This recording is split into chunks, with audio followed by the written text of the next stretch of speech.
তোমাদের জল খাবার লাগবে না? কে কি খাবা বলো? আপনার যা ভালো লাগবে তাই আসে। তোমরা সবাই খাসির বিরিয়ানি খাও তো? খাসির বিরিয়ানি নাকি? ও আমরা চারজনা খুব খাই। ঠিক আছে, তোমাদের লেগে খাসির বিরিয়ানি নিয়ে আসবো। ও ভাই, সাইকেলের চাবিটা দাও তো।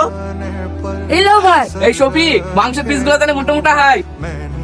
হ্যাঁ একটা কথা বলবো, তোমাদের কি সাইকেল নাই? সাইকেল থাকবে না কেন? গাড়ি বাড়ি সবই আছে। সামনে যতগুলো জমি দেখছো না, সবই আমাদেরই। আমি সুগারের রোগী তো, তাই ডাক্তার বলেছে হাঁটা চলা করতে, তাই আমি হাইটি মাঠে এসেছি।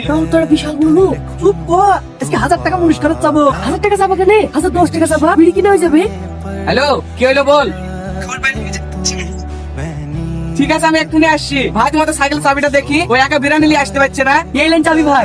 তোমরা কাজ করো, 5 মিনিটের মধ্যে আসছি। বিরিয়ানি কিন্তু বেশিক্ষণ ধোয়া যাবে না। আমি কিন্তু লেগ পিস ভালোবাসি, আমার লেগে লেগ পিস আসবে তো। খালি বিরিয়ানি কোনদিন লেগতে চাই? জীবনে কোনদিন খালি বিরিয়ানি খাইছি? শোনো বাছা, আমি বুড়ো ধুরু মানুষ, আর আলা মাংস খেতে পারবো না। আমাকে দুটো লরম লরম চর্বিওয়ালা মাংস দিলেই হবে। দাদা আমাদের হারবার কোনো মানবিস না, যাদের মন মার্কেট খাইলে